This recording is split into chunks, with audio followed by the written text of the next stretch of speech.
How to start a YouTube channel. एक simple सा question जिसके ऊपर हजारों वीडियोस है, लेकिन स्टिल कोई भी यूजफुल नहीं है क्योंकि सारी इन्फॉर्मेशन टुकड़ों में बटी पड़ी है। और इससे भी बड़ी प्रॉब्लम है कि इन्फॉर्मेशन आउटडेटेड है। 2025 आने वाला है और यूट्यूब पूरा चेंज हो चुका है। इसकी ऑडियंस से लेके कंटेंट क्रिएशन का प्रोसेस और इवन स्टैंडर्ड दोनों ही पहले से काफी ज्यादा कॉम्प्लेक्स भी हो गए और काफी ज्यादा आसान भी। लेकिन ये आपके लिए कॉम्प्लेक्स होगा या आसान, ये टोटली इस बात पर डिपेंड करता है कि आप कितनी नॉलेज के साथ स्टार्ट करते हो। और अगर आप वही 15-15 मिनट की वीडियो देख के सोच रहे हो कि आपका काम बन जाएगा, तो let me give you a reality check. ऐसा नहीं होने वाला है। इसलिए इस वीडियो में मैं आपको एक beginner to advance level step to step guide देने वाला हूं कि कैसे एक यूट्यूब चैनल स्टार्ट करना चाहिए 2025 में और कैसे आप एक यूट्यूबर बन सकते हैं। अगर आपने यूट्यूब पे वीडियो देखने के सिवाय आज तक कोई और काम नहीं भी किया है, तो भी इस वीडियो के बाद आपके पास वो नॉलेज होगी जो कि बाकी क्रिएटर्स को गेन करने में 3 से 5 साल लग जाते हैं। और मेरी इस बात पे क्यों विश्वास करना चाहिए, क्योंकि मैं खुद एक क्रिएटर हूं जिसने 17 की एज में यूट्यूब स्टार्ट किया था और 5 से 8 अलग निशेस में काम कर चुका हूं। और राइट नाउ आप जिस चैनल पे ये वीडियो देख रहे हैं, इस चैनल पे मैंने सिर्फ 1 साल के अंदर ही 50 से कम वीडियोस में 3,50,000 सब्सक्राइबर से ज्यादा गेन कर लिए हैं और इसके सिवाय 30 लाख रुपए से ज्यादा अर्न भी कर लिए हैं। और ये सब मैं कर पाया क्योंकि मेरे पास एल्गोरिथम की नॉलेज के साथ साथ यूट्यूब बिजनेस की भी नॉलेज थी, जो कि आज मैं आप लोगों के साथ शेयर करने वाला हूं। ये वीडियो किसी कोर्स से कम नहीं होने वाली है और हो सकता है इस वीडियो में मैं अपनी कुछ प्रीवियस वीडियोस को भी मर्ज करूं ताकि आपको सारी नॉलेज एक सीक्वेंस में मिले। अगर आप इस वीडियो को पूरा देखोगे तो आपको 2025 में एक सक्सेसफुल यूट्यूबर बनने से कोई नहीं रोक सकता, ये मेरा प्रॉमिस है। जो इन्फॉर्मेशन मैं शेयर करने वाला हूं, लोग उसे अपने कोर्सेज में देते हैं या फिर चार्ज करते हैं इस चीज के लिए, और कई सारे तो बताते भी नहीं है क्योंकि इससे उनका बिजनेस ठप हो सकता है। लेकिन मुझे इस चीज से फर्क नहीं पड़ता। ये वीडियो 9 चैप्टर्स और 28 सब टॉपिक्स में डिवाइडेड है, तो आप खुद ही गैस कर लीजिए आपके सामने ज्ञान का कौन सा भंडार खुला हुआ है। तो बिना किसी देरी के शुरू करते हैं प्योर बेसिक से।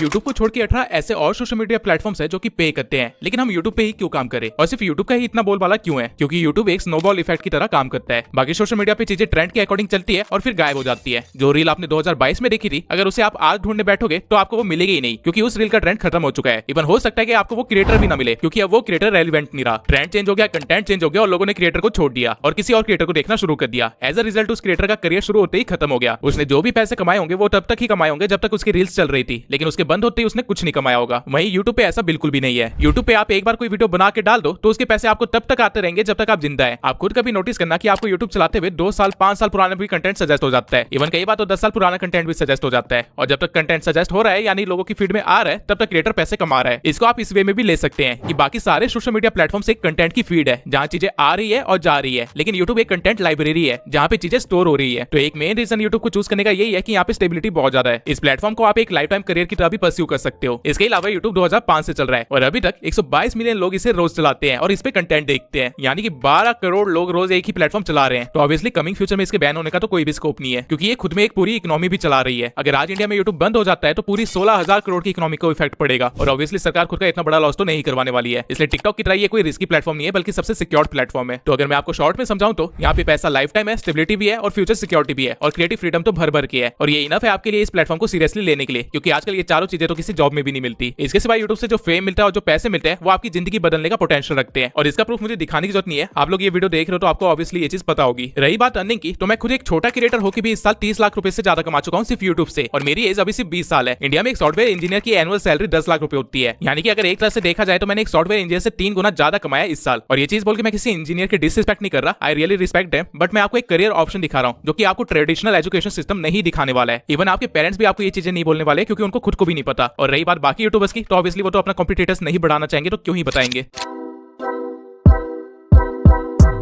अब पैसों की बात आ ही गई है तो ये भी समझ लेते हैं कि YouTube पैसे कैसे देता है और क्यों देता है। 90% ऑडियंस तो मेरे से यही चीज पूछती रहती है, इसलिए इस चीज को मैं एग्जांपल के साथ अच्छे से एक्सप्लेन करूंगा ताकि एक 10 साल का बच्चा भी समझ जाए। सबसे पहले आपको ये पता होना चाहिए कि YouTube को Google ओन करता है। Google 256 कंपनीज ओन करता है, जिसमें से एक YouTube भी है। YouTube की अर्निंग को समझने के लिए आपको हल्का सा Google को भी समझना पड़ेगा। Google दुनिया का सबसे बड़ा ब्राउजर है। सारी वेबसाइट सॉफ्टवेयर वगैरह आप Google पे जाके ही एक्सेस कर पाते हो। और Google पैसे कैसे कमाता है? जब आप किसी वेबसाइट पे जाते हो तो आपको साइड में या टॉप पे कहीं ना कहीं आपको एड दिखती होगी। ये एड दिखाने के लिए Google बिजनेस से पैसे लेता है और अपनी अर्निंग करता है। YouTube का भी सेम फंड है। YouTube पे भी वीडियो चलाने से पहले आपको काफी सारी एड्स दिखाई जाती है और उन एड्स की वजह से YouTube अर्न करता है। और जब YouTube थोड़ा बहुत अर्न करता है तो वो क्रिएटर्स के साथ भी उस चीज को शेयर करता है। अब बिजनेसेस YouTube पे क्यों एड दिखा रहे हैं, मुझे लगता है ये मुझे समझाने की जरूरत नहीं है, क्योंकि ये नॉर्मल सी चीज है। जहां पे भी भीड़ होगी वहां पे एड दिखाई जाएगी। पहले लोग टीवी देखते थे तो वहां पे एड आती थी, फिर लोगों ने मॉल्स में जाना स्टार्ट किया तो वहां पे बैनर्स लगा दिए, थिएटर के अंदर एड्स लगा दिए एंड सो ऑन। अब YouTube पे भीड़ है तो YouTube पे भी एड्स चलेंगी। तो अगर मैं ये चीज आपको हल्का सा टेक्निकल टर्म्स में समझाऊं तो ये कुछ इस तरह से बनेगा। सबसे पहले तो कंटेंट क्रिएटर्स YouTube पे कुछ कंटेंट डालेंगे ताकि YouTube की ऑडियंस इकट्ठी हो जाए, जिसके बाद कोई कंपनी यूट्यूब पे अपनी एड रन करने आएगी। अब क्योंकि यूट्यूब को गूगल ओन करता है तो यूट्यूब अपना हिस्सा पहले ही निकाल के रख लेगा, जो कि होता है 45%, और बचा हुआ पैसा वो कंटेंट क्रिएटर को देगा ताकि वो यूट्यूब पे वीडियो डालना बंद ना करे और भीड़ बनी रहे। तो यहाँ से आप ये समझ लो, जिस कंटेंट क्रिएटर के पास जितनी ज्यादा भीड़ होगी, यानी उसकी वीडियो पे जितने ज्यादा व्यूज आ रहे होंगे, जितने ज्यादा लोग उसे देख रहे होंगे, उसकी कमाई भी उतनी ज्यादा होगी। यूट्यूब सब्सक्राइबर्स के बेसिस पे पैसे नहीं देता, बल्कि व्यूज के बेसिस पे पैसे देता है। और क्योंकि गूगल इतनी बड़ी कंपनी है, वो इतना सारा डाटा अकेले मैनेज नहीं कर सकती, इसलिए गूगल ने एक अलग से अकाउंटेंट बैठा रखा है जिसे हम बोलते हैं गूगल एडसेंस। और हमारा सारा हिसाब किताब गूगल एडसेंस में होता है और वहीं से हमको पैसे आते हैं। जब यूट्यूब से पैसे आने लग जाते हैं तो उस चीज को हम यूट्यूब मोनेटाइजेशन बोलते हैं, यानी कि हमारा चैनल मोनेटाइज हो गया, उससे पैसे आएंगे। और इसका एक क्राइटेरिया होता है जो कि है 4000 घंटे वॉच आवर और 1000 सब्सक्राइबर्स। जब आपका ये क्राइटेरिया कंप्लीट हो जाता है तब आप मोनेटाइजेशन के लिए अप्लाई कर सकते हैं और आपको पैसे आना स्टार्ट हो जाएंगे अगर आप अप्रूव हो जाते हैं तो। मोनेटाइजेशन के और भी क्राइटेरियाज है, जैसे कि शॉर्ट्स का क्राइटेरिया, लेकिन वो थोड़ा सा मुश्किल है, जिसके बारे में मैं आगे आपको अच्छे से डिटेल में एक्सप्लेन करूंगा। इसके सिवाय जब आप मोनेटाइजेशन के लिए अप्रूव हो जाते हैं तो आपको अपना बैंक अकाउंट लिंक करना होता है गूगल एडसेंस से, ताकि पेमेंट डायरेक्टली आपके बैंक अकाउंट में आ जाए। और ये नॉर्मली महीने के 20 से 25 तारीख के बीच में आपके बैंक अकाउंट में आ जाती है। और कितने पैसे आएंगे ये टोटली इस बात पर डिपेंड करता है कि आपने कितने व्यूज गेन किए हैं। और व्यूज के साथ साथ 2-3 चीजें और होती है जिसपे पैसे कितने आएंगे, ये चीज डिपेंड करती है। लेकिन ये चीजें मैं आपको अभी नहीं समझाऊंगा, वीडियो में आगे समझाऊंगा। अभी समझाऊंगा तो काफी ज्यादा कॉम्प्लेक्स हो जाएगा। अभी के लिए आप मोटा मोटा ये समझ लीजिए कि आप वीडियो डालेंगे, उस पर व्यूज आएंगे तो आपको पैसे मिलेंगे। ये इनकम सोर्स को एड रेवेन्यू बोलते हैं, जो कि डायरेक्टली लिंक्ड होता है यूट्यूब और गूगल से। लेकिन इसके सिवाय भी यूट्यूब पे और भी तरीके हैं पैसे कमाने के, और उनमें से एक तरीका है स्पॉन्सरशिप। अब स्पॉन्सरशिप क्या होती है उस चीज को भी अच्छे से एक्सप्लेन कर देता हूं। मान लेते हैं आप लोग धोनी को देखते हो और उसे मानते भी हो, क्योंकि उस बंदे ने अपना नाम कमाया है। और कल को अगर धोनी बोले कि इस कंपनी का बैट बहुत अच्छा है और इससे काफी अच्छे तरीके से खेला जाता है, तो ऑब्वियसली आप लोग उस बैट को खरीदोगे, क्योंकि आप उसे अपना आइडल मानते हो, उसकी बातों पे आप विश्वास करते हो। यही चीजें कंपनीज को पता है, इसलिए वो कंपनी सेलिब्रिटी को ऐड देती है और ऐड करने के पैसे भी देती है। ठीक इसी वे में जब आप यूट्यूब पे अपना नाम कमा लोगे तो कंपनीज आपके पास भी आएंगी कि ये लो पैसे हमारे प्रोडक्ट को यूज करके दिखाओ अपनी ऑडियंस को, ताकि हमारा भी प्रॉफिट हो। इस चीज को स्पॉन्सरशिप कहते हैं या फिर प्रमोशन कहते हैं। और कंटेंट क्रिएटर्स की मैक्सिमम अर्निंग यहीं से होती है। गूगल एडसेंस से मैंने सिर्फ 8 लाख रुपए कमाया है इस साल, बाकी बचे हुए 22 लाख रुपए पूरे स्पॉन्सरशिप से आए हैं। तो कल को अगर आप कंटेंट क्रिएटर बन जाते हैं तो आपको स्पॉन्सरशिप करनी ही पड़ेगी, क्योंकि एड रेवेन्यू से आपका काम नहीं चलने वाला है। आप ग्रोथ कर ही नहीं पाएंगे अगर आप एड रेवेन्यू पे बैठे रहे तो। इसलिए जब भी आप किसी क्रिएटर को कुछ प्रमोट करते हुए देखते हैं तो समझ जाइए वो एक्चुअली में पैसे कमा रहा है, ताकि वो फ्यूचर में कंटेंट बनाता रह सके। लेकिन हाँ, ऑब्वियसली इसका मतलब ये नहीं है कि गलत चीजें प्रमोट करो, जैसा कि आजकल गैम्बलिंग एप्स को किया जा रहा है। लेकिन इसके बारे में भी हम आगे डिस्कस करेंगे। नाउ आई होप आप समझ गए होंगे कि YouTube क्यों बेटर ऑप्शन है और कैसे वो क्रिएटर्स को पे करता है। अब ये भी देख लेते हैं कि YouTube पे किस किस तरह की वीडियोस चलती है और कहां चलती है।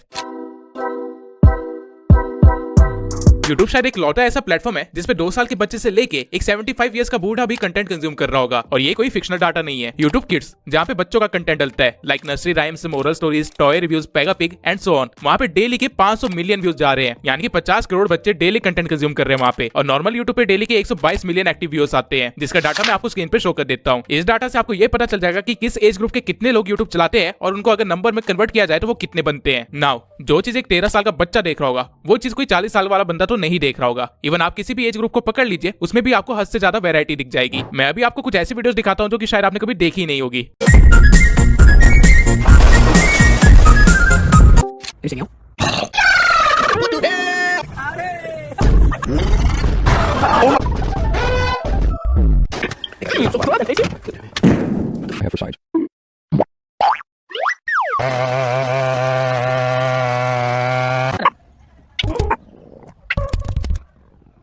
कैसी लगी ये वीडियोस? ये वीडियो जितनी अजीब है, आपको जान के हैरानी होगी कि इसको देखने वाले लोग भी हैं। और इन वीडियो से इन क्रिएटर्स ने लाखों में अर्न किया है। जो पॉइंट मैं यहाँ पे आपको एक्सप्लेन करने की कोशिश कर रहा हूँ वो ये है कि कुछ भी क्रिएट करो, लिटरली कुछ भी। टॉयलेट से पुतिन का फेस निकालते हुए दिखा दो, उसको भी देखने के लिए 8 मिलियन लोग बैठे हुए हैं। अब कंटेंट भी आप तरह तरह से बना